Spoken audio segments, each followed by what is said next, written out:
Pues muy bienvenidos a este nuevo programa de empresarios de Marbella. Mi nombre es Alejandro Criado y soy el presidente del Club de Empresarios y Profesionales de Marbella.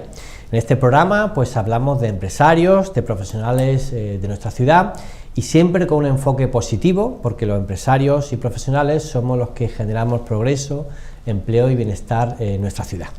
Bien, pues hoy tenemos el placer de contar con otro de los miembros de nuestro club, que es el despacho Ramón Pelayo Abogados, y para ello pues contamos con don Ramón Pelayo Jiménez. Muy bienvenido. Muchas gracias. Y contamos con don Ramón Pelayo Torrent. Muy bienvenido. Muchas gracias. Bueno, pues en primer lugar, como siempre, vamos a hablar un poco de la trayectoria profesional, sobre todo del socio fundador de don Ramón Pelayo Jiménez. Estamos, como digo, ante un despacho con sede en Madrid y con sede en Marbella, uno de los despachos de mayor prestigio a nivel nacional. Es un despacho muy prestigioso porque ha llevado posiblemente de los asuntos más mediáticos y conocidos tanto a nivel provincial como a nivel nacional. Bien, don Ramón Pelayo Jiménez, él es abogado del Estado en excedencia voluntaria, miembro del Ilustre Colegio de Abogados de Madrid, y él es fundador además de Eurobocat, que es una agrupación europea de abogados de interés económico. Tiene además una gran trayectoria desde el punto de vista docente y académico, como profesor de Derecho Mercantil, tanto en la Universidad de Málaga como en el Instituto de Empresa, y ha sido durante 20 años el director del máster de la abogacía, primero en el CEU y luego en el Colegio de Abogados de Madrid. Además, pues es un abogado que está especializado en arbitraje y ha sido el director de asuntos de nivel de prestigio nacional o asuntos de interés nacional, como asuntos como el Banco Popular, asunto Kio, Rumasa, Malaya, caso Hidalgo, en fin. Estamos, como digo, ante un profesional de prestigio nacional y nos acompaña también su hijo, Ramón Pelayo Torrent, que él es el director de la oficina de Marbella. Él es abogado en el colegiado en el Colegio de Abogados de Madrid. También tiene estudió la oposición de abogado del Estado y estuvo también en el despacho Gómez Acebo y Pombo durante un tiempo. Bien, pues si os parece vamos a empezar a hablar un poco de cuáles son las materias que lleva este despacho, y vamos a empezar, si queréis, con Ramón Pelayo Jiménez, que, como digo, muchísimas gracias por estar aquí. Yo creo que es un privilegio teneros a los dos aquí hoy, porque vamos a hablar de asuntos de mucho interés. Vamos a hablar de asuntos que ha llevado este despacho, como son asuntos del Banco Popular, el asunto Kio, el asunto Ballena Blanca, Malaya, Hidalgo, e incluso asuntos muy conocidos a nivel nacional, como son los relacionados con la Congregación Benedictina del Valle de los Caídos. Pues bien, como digo, vamos a empezar a hablar un poco de esta trayectoria profesional, de los asuntos que lleváis. Entonces, ¿cuál destacarías o con cuál os sentís más identificados el despacho, Ramón? Bueno, nosotros, como has dicho, estamos especializados en litigación en los diferentes órdenes jurisdiccionales, civil, contencioso administrativo, constitucional, y yo he tenido la enorme suerte de que he participado en alguno de los litigios más importantes de los últimos 50 años, como has dicho. Empecé con Rumasa, luego llegó Kio, luego todos los asuntos de litigación económico-penal, como los famosos asuntos que acaecieron en Marbella, Ballena Blanca, Malaya, Hidalgo, y últimamente la defensa de la abadía benedictina del Valle de los Caídos y la defensa de la defensa de los accionistas en la resolución del Banco Popular. Bueno, pues han sido experiencias verdaderamente notables en las que hemos aprendido mucho y hemos luchado mucho, sí. Qué interesante. Y a Ramón Pelayo Torrent quería preguntarte, aquí en Marbella supongo que el inmobiliario es el fuerte, ¿no? ¿O no? Bueno, sí, ya lo sabes tú bien, Alejandro. Aquí en Marbella el inmobiliario, la verdad es que, siendo un despacho especializado en litigación y en arbitraje, es lo que nos gusta a los socios actuales, que aparte de mi padre y de mí mismo, pues también tenemos a Bosco García de Viedma, que es nuestro penalista, se ha dedicado mucho al penal económico, participó en estos temas en Marbella, en Ballena Blanca, en Hidalgo, pero evidentemente en Marbella hay una cuota del negocio muy importante, que es el inmobiliario. Y aquí dedicamos pues un porcentaje alto de nuestra actividad también al inmobiliario. Fundamentalmente asesoramos a constructores, a promotores. No estamos metidos tanto en el tema de las compraventas, llevamos algunas compraventas, pero bueno, por motivos que luego comentaremos seguro, pues vamos más pues a clientes de perfil más a largo, a medio plazo, a los que prestamos un asesoramiento pues más pues a lo largo del tiempo, ¿no? Clientes que vienen para quedarse. Muy interesante. Pues ya que has mencionado hablar de deontología, de honestidad, yo creo que ese es otro de los baluartes, de los principios de este despacho, que con buenos valores. ¿Cuál es realmente la honestidad o los principios más importantes que debe ejercer un abogado en servicio al cliente? Bueno, yo creo que la abogacía, por lo menos para mí, la abogacía más que una profesión es una vocación. Y es una vocación además que debe ejercerse dentro de unos principios de lealtad y honestidad. Así lo dice la Ley Orgánica del Derecho de Defensa. Y la lealtad y la honestidad exige cumplir con una serie de parámetros deontológicos, porque la relación con el cliente es una relación tan íntima, es una relación tan de confianza, que tienes que cumplir necesariamente esos parámetros si no quieres perjudicar a tu cliente primero y a la profesión después. Desgraciadamente hemos visto en este ámbito, como en otros ámbitos, que los principios morales se van relajando, y se van relajando de una manera verdaderamente llamativa. Y esa relajación de principios morales, en este caso de principios deontológicos, afecta a una pluralidad, en definitiva afecta a toda la profesión. Yo he presenciado abogados que presentaban documentos contra sus clientes y que testificaban contra sus clientes ante la vista, ciencia y paciencia del órgano judicial, cosa que me parecía absolutamente increíble. Y después tenemos un tema sobre el cual Ramón puede hablar más que yo, porque es el que lo ha defendido y ganado, por cierto, en el Tribunal Supremo, que es el tema de la compra de clientela. Los abogados pagan una parte de sus honorarios para que quien sea, un banco, un agente de la propiedad inmobiliaria, quien sea, le envíe clientes. Esto, aparte de estar terminantemente prohibido por el Código Deontológico, es que es terrible, tanto para el cliente como para la profesión, como explicará Ramón, creo yo. Pues si parece, si puedes hablarnos un poco de ese tema, porque es verdad que aquí, claro, es un gran negocio, como tú has comentado, la compraventa de inmuebles, pero claro, siempre está el problema de la imparcialidad del letrado a la hora de asesorar al cliente. ¿Qué puedes comentar al respecto? Claro, exactamente, afecta fundamentalmente a la imparcialidad, también al secreto profesional, pero comentaba mi padre antes la necesidad de que un abogado pues comparta y ejerza los valores de la honestidad, de la lealtad. Claro, la independencia es uno de esos valores que para mí son irrenunciables en un abogado, ¿no? Además tendrán mucha libertad de actuación. Luego el ser independiente pues te ayuda mucho en la profesión y en el asesoramiento al cliente y en esa lealtad que tienes que mantener con el cliente. ¿Qué pasa con el tema de las comisiones? Que yo la verdad es que me lo encontré, pues yo, vamos, me he pasado los últimos 10 años viviendo en Marbella, como sabes, y es un tema que yo me encontré cuando llegué y la verdad es que me llamó mucho la atención, y comentándolo con otros compañeros, pues bueno, pues es un tema que estaba casi aceptado entonces, forma parte, desgraciadamente, de nuestra práctica habitual, pero enseguida, desde el despacho, pues comenzamos a combatirlo porque nos parecía que afectaba gravemente al asesoramiento al cliente. El conflicto de intereses, porque esto se hace fundamentalmente con agencias inmobiliarias. Me he encontrado luego de todo, luego te daré algún ejemplo que te hace hasta gracia, ¿no? Pero se hace fundamentalmente con agentes inmobiliarias y en relación con estas operaciones de compraventa del día a día de Marbella. ¿Qué pasa? Si tú llegas a un acuerdo de pago de comisiones con una agencia inmobiliaria y esa agencia inmobiliaria, además de bien importante para tu negocio, para tu sustento, tu cliente ya no es tu cliente es la agencia inmobiliaria. Entonces, los clientes que te mande, evidentemente, la agencia inmobiliaria solamente cobra su comisión si la operación se cierra. Los clientes que te mande, tú vas a asesorarles para que se cierre la operación, y hay operaciones, como bien sabes en Marbella, que no deben cerrarse, o por lo menos que si se cierran, el cliente debe estar advertido de los riesgos que implica el hecho de que compre un inmueble u otro y que lo compre en unas circunstancias u otras. Claro, con esta práctica corres o puedes tener la tentación de esos riesgos, pues bueno, restarles importancia o ni siquiera mencionarlos, ¿no? Como nos hemos encontrado en alguna ocasión, y eso hace pues que se vendan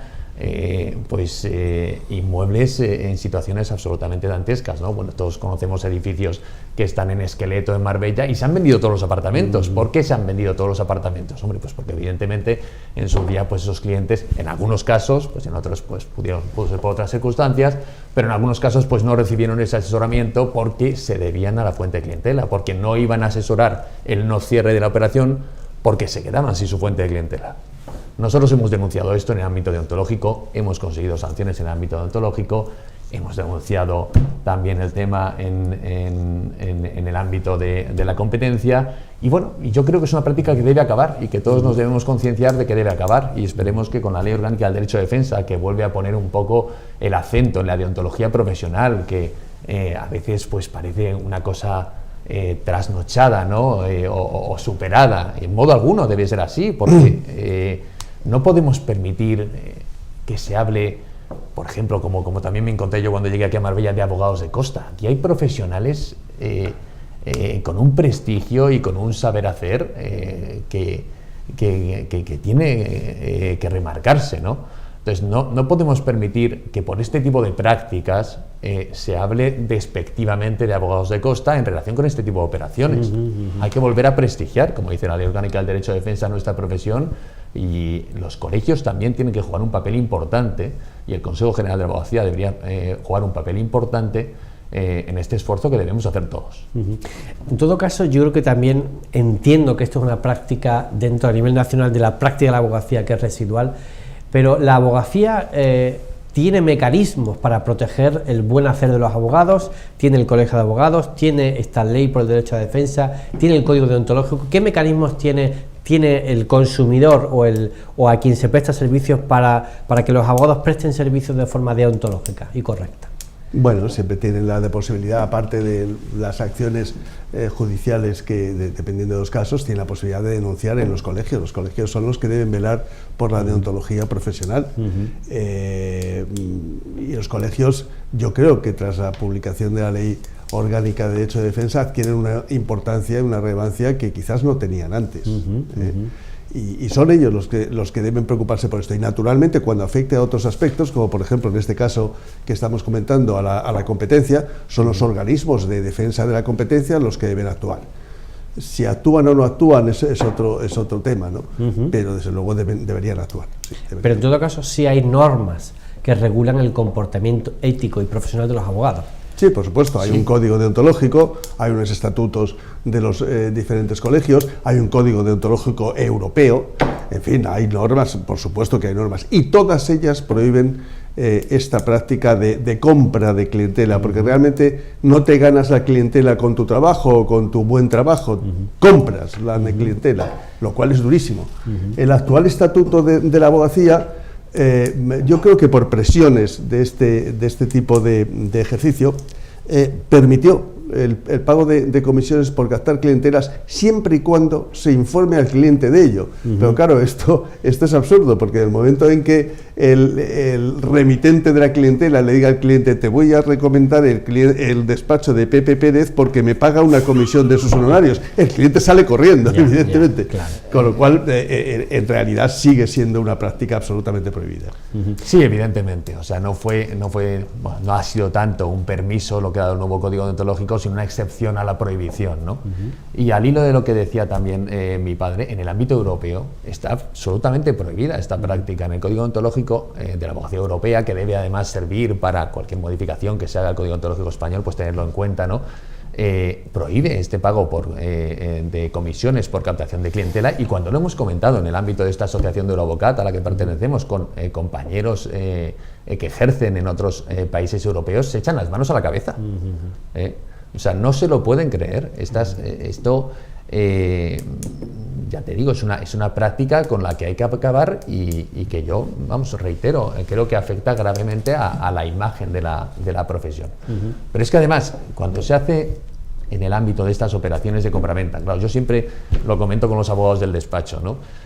Las compraventas no se pueden convertir o no se pueden llevar como darle una máquina de hacer churros, ¿no? y asesorar compraventas. Para cada cliente esa compraventa, oye, aquí hay clientes muy pudientes en Marbella, ¿no? Pero normalmente pues un cliente va a hacer 2, 3, con suerte, con mucha suerte y se la va muy bien, 2, 3 operaciones inmobiliarias a lo largo de su vida. Hay que tratarlas con el cuidado y con la dedicación que exige esa circunstancia, ¿no? Que el cliente está invirtiendo una parte importante, si no todo su patrimonio, en un inmueble, y esas operaciones hay que cuidarlas y hay que hacerlas bien, y sobre todo no puedes estar condicionado por el pago de ninguna comisión, por la presión de ningún tercero que te esté diciendo que tienes que cobrar esto, que tienes que cobrar esto otro, porque si no mi comisión baja, mi comisión sube, oye, pásame las facturas a ver qué has cobrado porque me debes un 20%. Es un disparate, y por eso te decía que afecta también al secreto profesional, porque en un momento dado el comisionista te puede pedir prueba de lo que le has cobrado al cliente para cobrar su comisión. Efectivamente. Bueno, si os parece, vamos a pasar a otro tema muy interesante también, que es un servicio que al fin y al cabo los abogados prestan a la Administración de Justicia, que es el arbitraje. ¿Podemos hablar un poco de en qué consiste el arbitraje y cómo puede ayudar al funcionamiento de la Administración de Justicia y cómo puede agilizar los conflictos entre particulares? La verdad que el arbitraje, como un mecanismo de resolución alternativa de las controversias, es un instrumento extraordinariamente útil. Es un instrumento que descarga la Administración de Justicia, es un instrumento que acorta los plazos extraordinariamente, y es un instrumento que, si está acogido, en especial los que están acogidos a cortes de arbitraje de prestigio, pues te da una cierta seguridad y una cierta garantía de que los árbitros son conocedores y son árbitros expertos en la materia. Pero también tiene sus problemas. Yo siempre he dicho, y he denunciado incluso en algunos artículos, que los dos principales problemas quizás del arbitraje son, en primer lugar, la independencia de los árbitros. Al fin y al cabo, los abogados estamos en el mercado, nos guste o no nos guste, estamos en el mercado. Y al estar en el mercado tenemos condicionamientos, cosa que no ocurre, por ejemplo, con los magistrados, salvo que nos dedicáramos sola y exclusivamente al arbitraje, que normalmente no es el caso, ¿no? Entonces, en primer lugar, hay que abordar el problema de la independencia de los árbitros. Recuerdo en un arbitraje que yo participé como árbitro, que estábamos los 3 árbitros, era un tribunal arbitral compuesto por 3 compañeros, y estábamos los 3 árbitros de acuerdo en el laudo final de la resolución. Y de repente, cuando lo estamos organizando para escribir la resolución, uno de los 3 árbitros dijo: oye, si no os importa, yo voy a emitir un voto reservado. Y nos quedamos sorprendidos. ¿Cómo que vas a emitir un voto reservado si acabamos de decir que estamos de acuerdo en la solución del conflicto? Y dice: sí, porque mira, mi voto no va a cambiar el sentido del laudo, que va a ser el que vosotros digáis. Pero sin embargo, es que uno de los 2 clientes me envía cada año 4 o 5 dictámenes, que era el cliente que perdía, 4 o 5 dictámenes, y no estoy dispuesto a perder esos dictámenes. Claro, esto es muy duro oírlo en el seno de un arbitraje. Y el otro problema que tiene el arbitraje es que no hay ninguna función nomofiláctica, esto es, nadie unifica los criterios del arbitraje, porque los laudos ni se publican, y además hay diferentes cortes de arbitraje, con lo cual una misma cuestión, por ejemplo, hubo un tema muy conocido y muy recurrente hace unos años, que fue el tema de los swap, de los famosos swap. Bueno, pues había laudos arbitrales para todos los gustos, y había cortes que decían que eran nulos, había cortes que decían que no eran nulos, y al final, pues incluso hubo tribunales superiores de justicia en los recursos de anulación. Unos optaron por la nulidad y otros no, porque faltaba esa función de unificación que en el ámbito judicial hace el Tribunal Supremo y que en el ámbito arbitral pues no existe.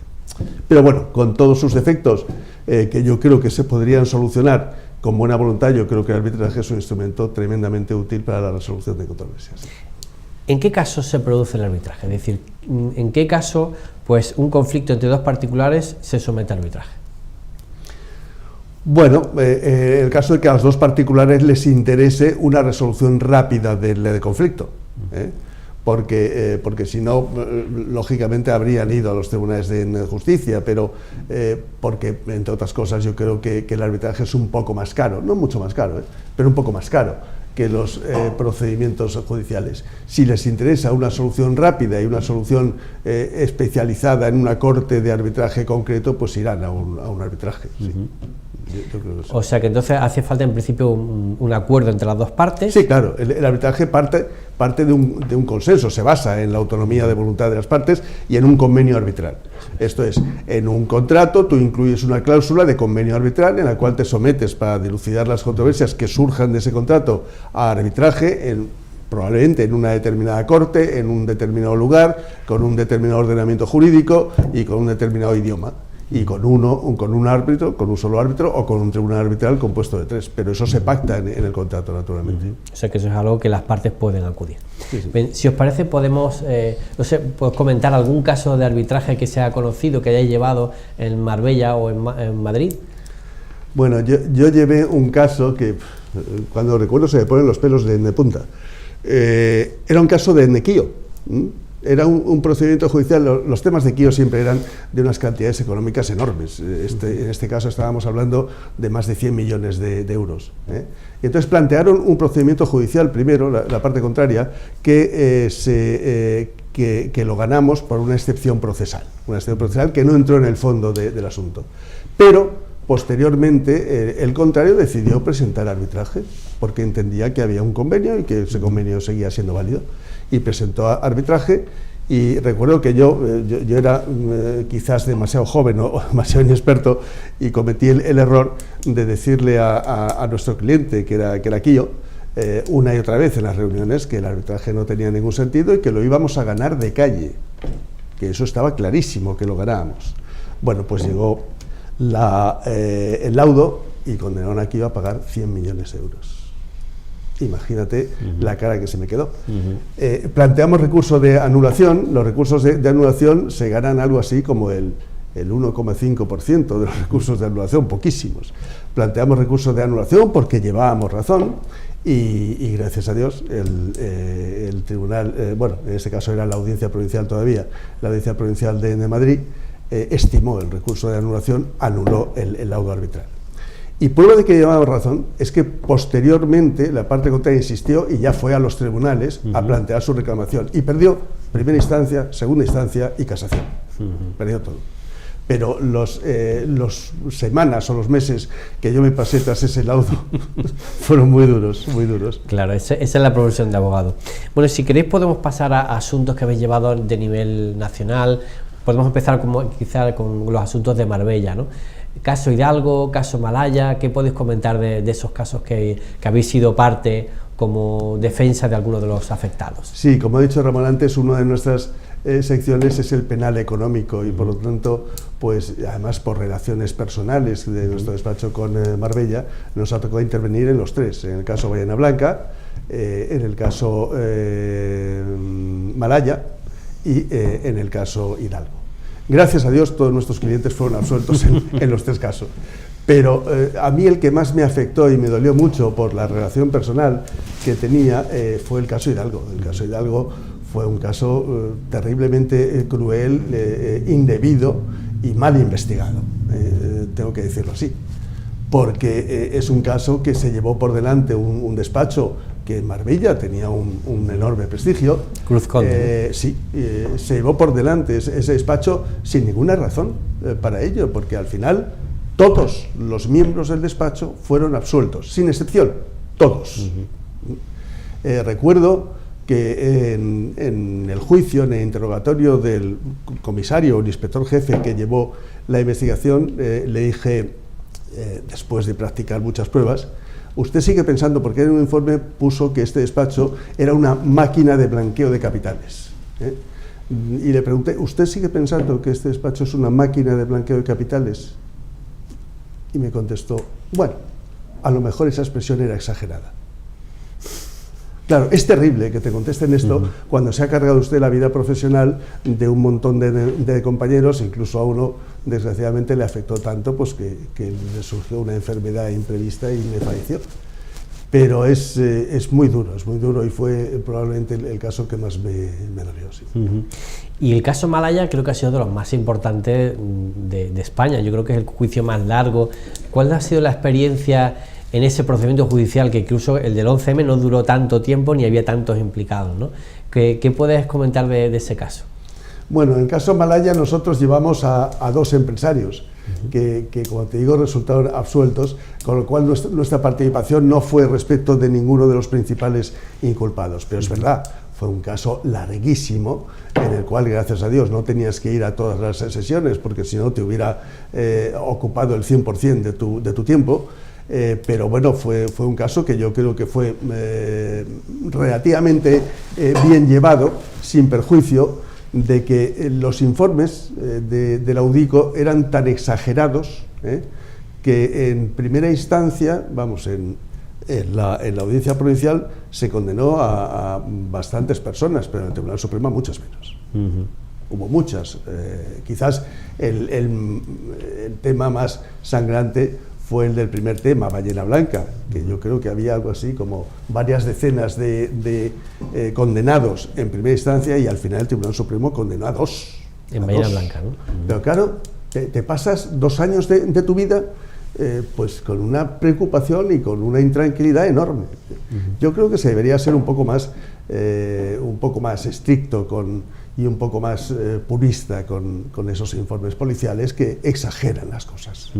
¿Y en qué consistía cada uno de los casos? ¿Puede hablar muy brevemente un par de pinceladas de qué es lo que se ventilaba, qué asuntos, qué delitos se ventilaban? Bueno, aparte del tema Malaya, que eran delitos urbanísticos fundamentalmente, en aquel entonces el urbanismo de Marbella, como tú bien sabes, era un absoluto caos, o sea, se produce, estaba vigente el plan general, creo que era de 1986, se produce el proyecto de 1998 y la Junta de Andalucía, en mi opinión, comete un error terrible, que es que cuando le presentan el proyecto de plan general de 1998 a la Comisión Provincial, la Comisión Provincial, en vez de decir apruebo esto y esto, desapruebo esto y suspendo esto hasta que se corrija eso, añade una última cláusula que dice, y hasta que no haga usted esto, no apruebo nada.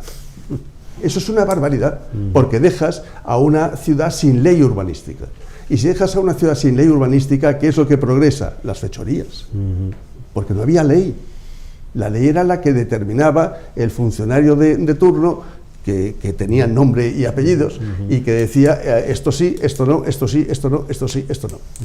Y bueno, pues aparte de Malaya, que como te digo fueron delitos urbanísticos fundamentalmente, tanto Ballena Blanca como Hidalgo fundamentalmente fueron delitos fiscales y delitos de blanqueo de capitales. ¿Puedes explicar en qué consiste el delito de blanqueo de capitales? Bueno, el delito de blanqueo de capitales es utilizar dinero de procedencia ilícita para introducirlo en el mercado y blanquearlo, aparentar que es dinero normal. Lo que pasa es que esta definición tan simple luego tiene aplicación a cada caso y hay casos verdaderamente complicados. En el caso de Hidalgo se acusaba a este despacho de abogados de blanquear capitales mediante la creación de sociedades extranjeras y posteriormente se aportaban a sociedades españolas, los inmuebles se aportaban a sociedades españolas y entendían que eso era un blanqueo cuando era una operación absoluta y totalmente normal. Esto es, había muchos extranjeros que compraban inmuebles con una sociedad en Gibraltar o en donde fuera, pero posteriormente salió el impuesto extraordinario sobre bienes inmuebles que determinaba que los inmuebles en manos de sociedades extranjeras tenían que pagar, creo que inicialmente era un 5% y después un 3% de su valor catastral anual. Claro, ¿qué hicieron los despachos de abogados? Pues todos estos inmuebles, las sociedades gibraltareñas los aportaron a sociedades limitadas españolas. Es una operación absolutamente normal, pero es una operación absolutamente normal que aparentemente a los investigadores no les explicó nadie y entendían que eso era blanqueo de capitales, que no lo era. Y las compraventas, Ramón, hay mucho, o sea, los abogados tenemos un deber de diligencia muy importante en la legislación de blanqueo de capitales, ¿no? Muy importante. La verdad es que en las operaciones inmobiliarias los abogados, y no solamente los abogados, también los notarios, incluso los agentes inmobiliarios, somos sujetos pasivos de esta ley de prevención del blanqueo de capitales. Y bueno, cuando salió la normativa es cierto que los clientes no estaban acostumbrados a ella e incluso había situaciones incómodas, ¿no? Porque les tenías que preguntar sobre quiénes eran, cómo habían ganado su dinero, de dónde procedía el dinero que iban a invertir. Entonces, bueno, había clientes que se lo tomaban mejor y clientes que se lo tomaban peor. Hoy en día ya todos están acostumbrados, los bancos hacen unos chequeos absolutamente exhaustivos, las notarías, los agentes inmobiliarios incluso, y los compañeros, por supuesto, tenemos que hacerlo. Y gracias a Dios yo creo que hay mucho menos blanqueo de capitales de lo que podía haber hace unos años, porque ya es muy difícil que se introduzca, por lo menos a través de este tipo de operaciones, o en lo que nosotros hemos visto, ese dinero de origen ilícito con facilidad en el mercado, ¿no? Claro, porque no hay que olvidar que en los años 90 no era difícil que un señor dedicado a una actividad ilícita fuese al banco y fuese pagando cantidades en efectivo hasta llegar a los 200.000 euros y con ese dinero comprar un inmueble. Antes sí era posible, en los años 90. Completamente. Antes sí era posible, y antes pues todos hemos escuchado prácticas, ¿no? de pagos en metálicos que se hacían pues aparte el mismo día que se firmaba la escritura. Yo eso hoy en día, y en lo que llevo de experiencia profesional, no lo he vivido ni lo he visto, yo creo que es una práctica superada. Efectivamente. Bueno, si os parece, podemos pasar a otros temas de interés nacional. Podemos hablar de Rumasa, el caso Banco Popular y el caso Kio. Podemos empezar, si os parece, con el caso Rumasa, que empezó en los años 80, todo el mundo sabe, pues lo que fue ese caso, ¿no? de expropiación o de expoliación de la empresa Rumasa. ¿Podemos hablar un poco en qué consistió ese caso? Bueno, el caso Rumasa, que fue quizás mi primer gran caso, fue verdaderamente apasionante, porque era un reto, porque eran unos abogados enfrentándose a una ley que los jueces estaban obligados a aplicar, porque la ley obliga a los jueces. Con lo cual decías, ¿y esto cómo se come? ¿Cómo podemos defender esto? Con lo cual tuvimos que hacer verdaderos juegos malabares para encontrar los recovecos necesarios para ir planteando procedimientos judiciales y para intentar buscar una solución satisfactoria. Desde procedimientos de justiprecio, procedimientos de reversión, aparte de esto había otros procedimientos civiles y otros procedimientos penales, cuestiones de inconstitucionalidad y demanda ante el Tribunal de Derechos Humanos de Estrasburgo. Y como te digo, fue un auténtico reto. Aprendimos mucho, trabajamos mucho, y yo dirigí el equipo. El equipo estaba conformado por 4 o 5 abogados de diferentes ramas. Yo dirigía el equipo y me mantuve en la dirección durante 6 años. Al cabo de 6 años, ya por una diferencia de criterios entre José María Ruiz Mateos y yo, pues decidí dejarlo y que José María Ruiz Mateos tuviera libertad para nombrar al abogado siguiente que estimara oportuno. Pero la verdad es que lo disfruté mucho. Era un caso profundamente injusto, la expropiación. ¿En qué consistió realmente? Bueno, consistió en que yo creo que fue más un acto político, ¿no? El PSOE acababa de llegar con esa mayoría absoluta abrumadora de 203 diputados y al cabo de los pocos meses pues quería dar una lección al mundo económico, que ha llegado el Partido Socialista, ¿no?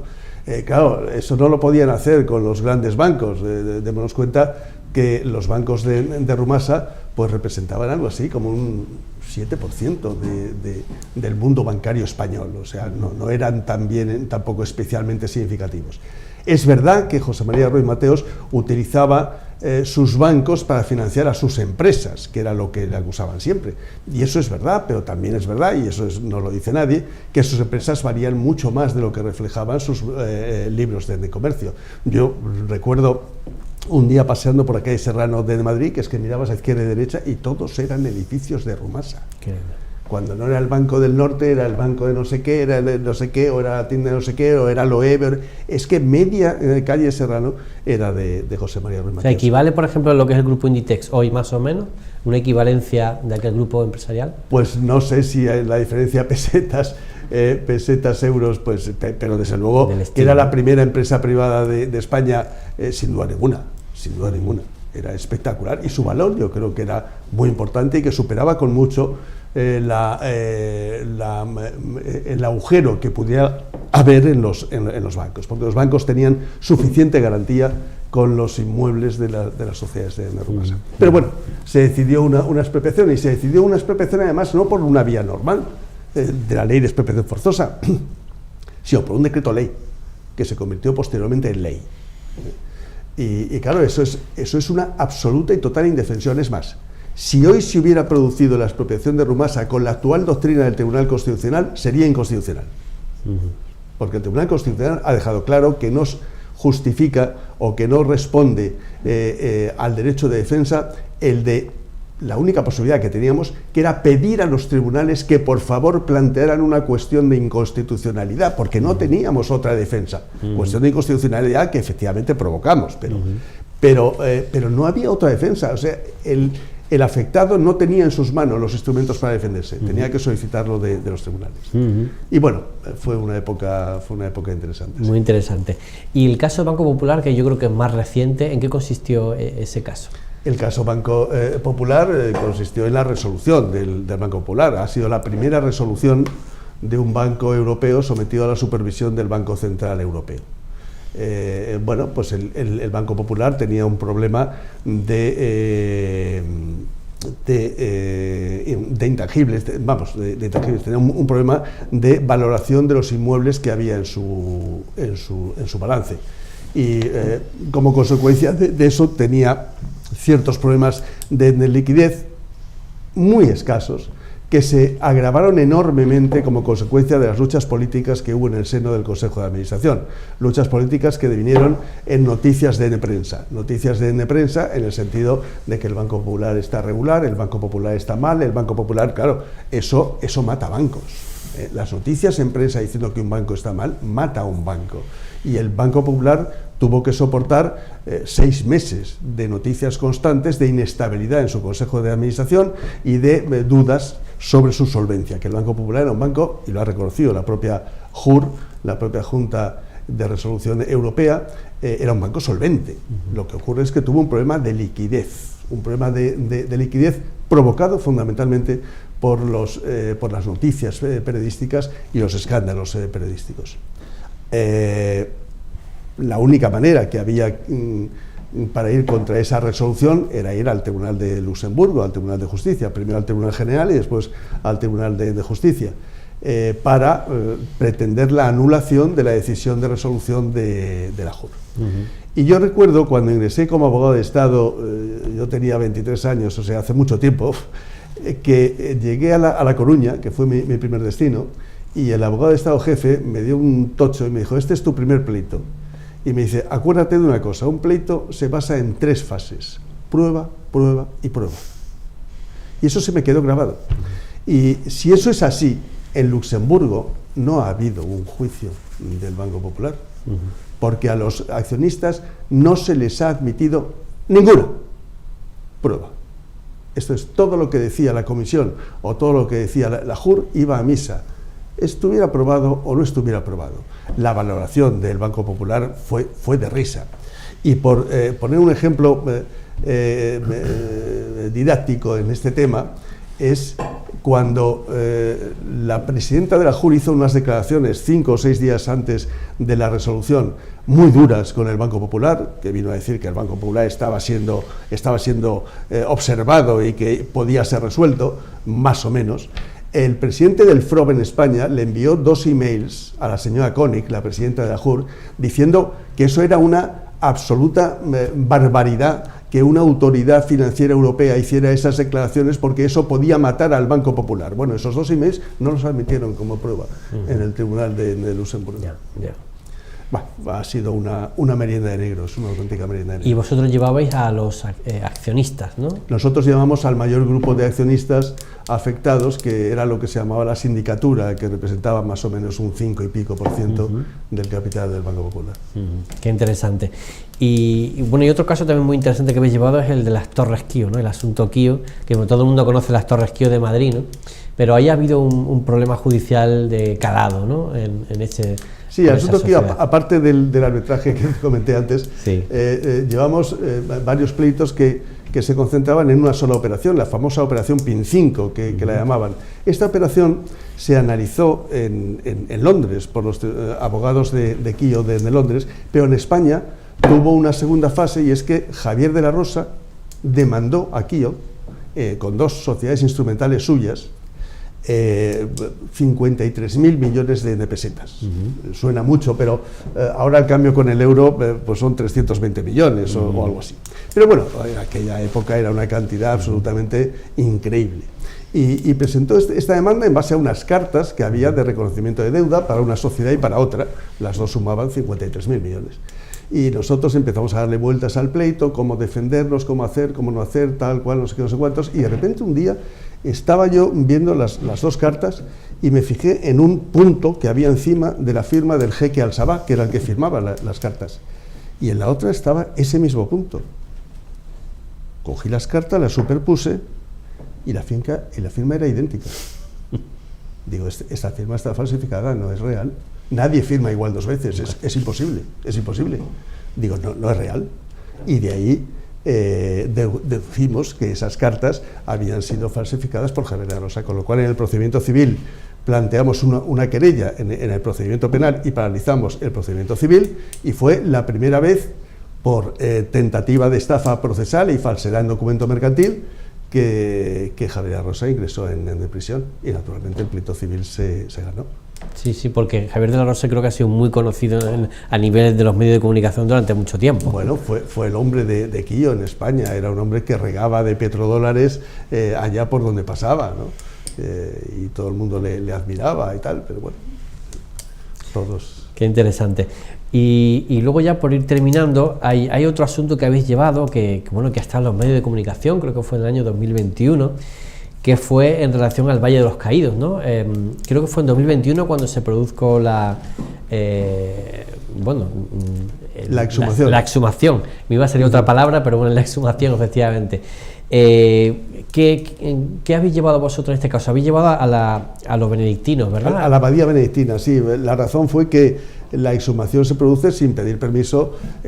Hablamos de la exhumación en el seno de una abadía pontificia, no una exhumación cualquiera. Entonces, sin pedir permiso a los encargados de la abadía, que es la orden benedictina, pues se pretendía exhumar a una tumba que estaba en mitad de la iglesia, y naturalmente nosotros dijimos que tenían que dar permiso, pidieron permiso al prior, y el prior contestó que no daba ese permiso si la familia no lo autorizaba, como es lógico, ¿no? Y la familia no lo autorizó. Entonces se produjeron dos contenciosos: el contencioso de la familia, que iba contra la exhumación, y el contencioso de la orden benedictina, que iba fundamentalmente por vulneración de la libertad religiosa, de la libertad de las capacidades y las potestades de la orden benedictina sobre un espacio religioso como es la abadía. Y ahí se produjo un tema interesante. La verdad que la jerarquía eclesiástica no apoyó mucho a la pobre orden benedictina, pero se produjo una situación curiosa, que es que el convenio entre el Estado español y la Santa Sede, el convenio para asuntos jurídicos, hay un artículo que dice: el Estado respetará la inviolabilidad de los lugares de culto con arreglo a las leyes. La interpretación de la abogacía del Estado, y curiosamente la que dio luego el Tribunal Supremo, es que ese con arreglo a las leyes quiere decir las leyes nacionales, que pueden decidir si hay inviolabilidad o no hay inviolabilidad. Y decía que eso es una barbaridad. En ese caso no hay inviolabilidad de los lugares de culto, y además nos encontraríamos con un tratado internacional cuyo cumplimiento depende de una sola de las partes. Esto es, el Estado español respetará la inviolabilidad de los lugares de culto si quiere, y si no quiere, pues no la respetará. No. La expresión con arreglo a las leyes es el procedimiento. Esto es, el Estado español se compromete a respetar la inviolabilidad de los lugares de culto con el procedimiento que las leyes establezcan, no si las leyes lo admiten o no lo admiten.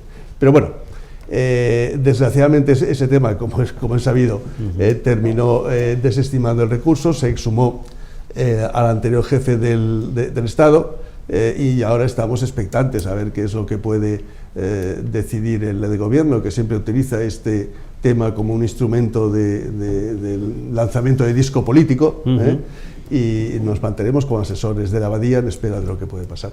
Creo que hay otro procedimiento judicial que se ganó, pero tarde ya, que fue el que buscó Francisco Zaragoza y Bars, no sé si lo conocéis, en relación a la licencia, porque claro, al fin y al cabo es una obra que requiere licencia. Sí.